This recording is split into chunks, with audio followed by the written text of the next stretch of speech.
You're watching Moments with Jill Walker. Today I'm talking about the subject called Tangled. As you see, I have some heavy string here, kind of almost the width of a rope. But what does the Bible have to say about being tangled? It says in 2 Timothy chapter 2, verse 4, "No man that warreth entangleth himself with the affairs of this life, that he may please him who hath chosen him to be a soldier." You see, when I read this verse, I thought, now how could I work this in to a devotional? You see, this is so tangled. Sometimes ladies, or even guys, if you have some jewelry, especially if it's a necklace, sometimes, or a chain, like, it might get tangled up.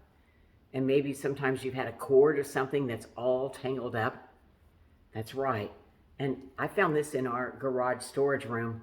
I don't even know for sure what it's used for. It's kind of a thick cord, a little thicker than I would say kite string, but I guess you could use it for a kite. But it's a good illustration, isn't it? Tangled up. And sometimes in life, our messes of life can get tangled up just like this string. It can get so tangled up, and we can get so distracted trying to untangle it. Where does it start? Where does it end? How can I make it better again? How can I get all the tangles out of this? And we just get so frustrated because it's still tangled up, and sometimes in knots. That's how some people feel emotionally, with knots in their stomach. But God says, "No man that warreth." What does that mean, no man that warreth? Well, it says in Ephesians 6:12 that we wrestle not against flesh and blood. So when you're dealing especially with humans and they're upsetting you, or they're saying things to hurt you, or lying to you, or whatever it is, remember, the devil could be using them to try to steal your joy. Don't get so entangled in what you see that's temporal. No man that warreth entangleth, or gets tangled himself with the affairs of this life. Sure, we have to have answers. We have to live on this earth in life. And we need wisdom to get through some of the messes that are facing us. But remember, it's all temporal. No man that warreth entangleth himself with the affairs of this life. You are looking beyond what's temporal, and you're seeing what's eternal. 2 Corinthians 4:18 says, "While we look not at the things which are seen, but at the things which are not seen. For the things which are seen are temporal, but the things which are not seen are eternal."